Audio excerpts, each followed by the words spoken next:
But first, I want to welcome back to the show Ali al-Dabbagh, official spokesperson for the government of Iraq. He's a former member of the Iraq Governing Council, an advisor to the council, rather, and a longtime human rights activist. Thanks for joining us. Thank you. Hillary Clinton addressed a U.S.-Iraq economic conference, and in her remarks, she made 4 points. I want to put those 4 points up and actually guide much of our early discussion on those 4 points and how they are being addressed. Let's look at the 4 points she made. She said, first, a key U.S. goal was to aid an Iraqi government in promoting national unity and resolving political conflicts. She made specific mention of Kirkuk. Second, she said to support Iraq's efforts to build strong relationships with its neighbors in the region. And then thirdly, to promote the return and resettlement of Iraq refugees and internally displaced people.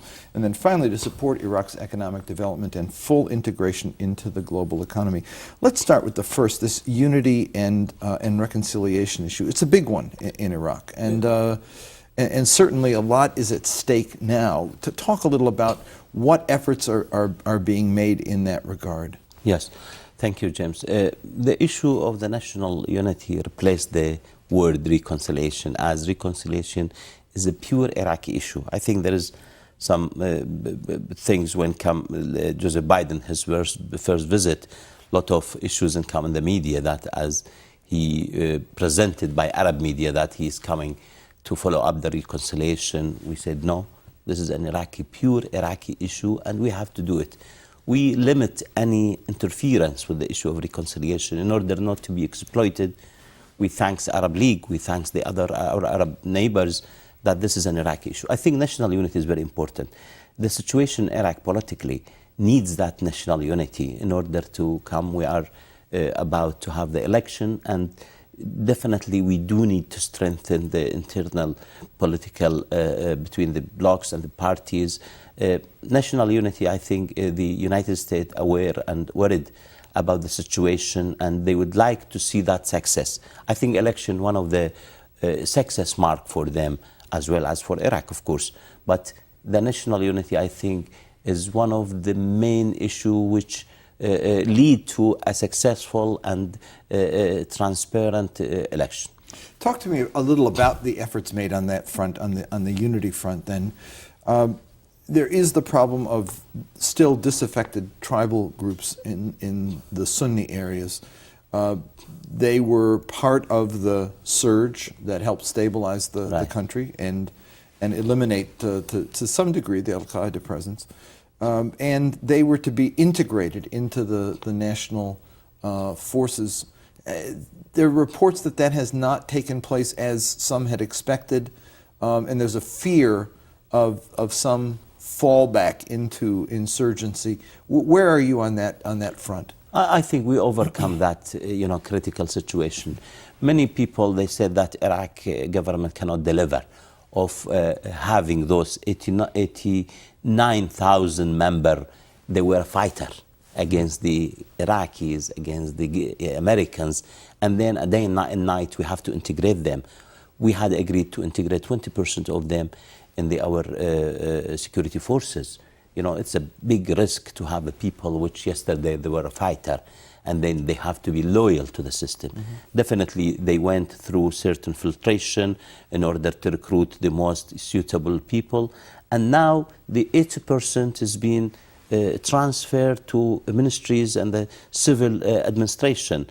It takes time, but their salary, Iraqi government commit that they will pay them a full salary as the American had paid them, but nevertheless, that including around 70,000, 65,000 in one time is not an easy job.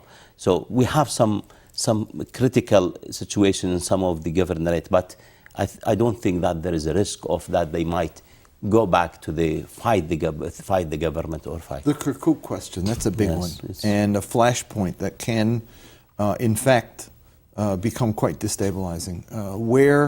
Where are you on resolving that issue?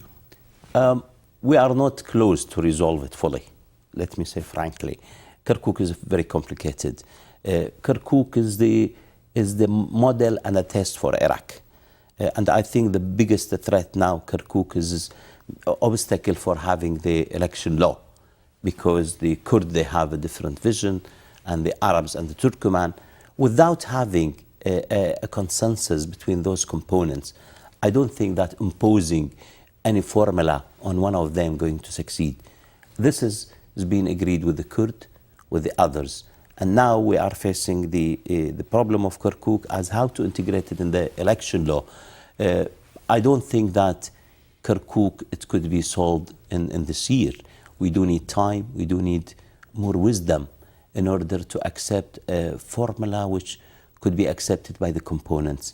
The Kurd leader also, they had understand that they cannot impose by force any solution. You talked about Joe Biden being there, who had called for actually dividing Iraq into three parts and creating kind of a federal state.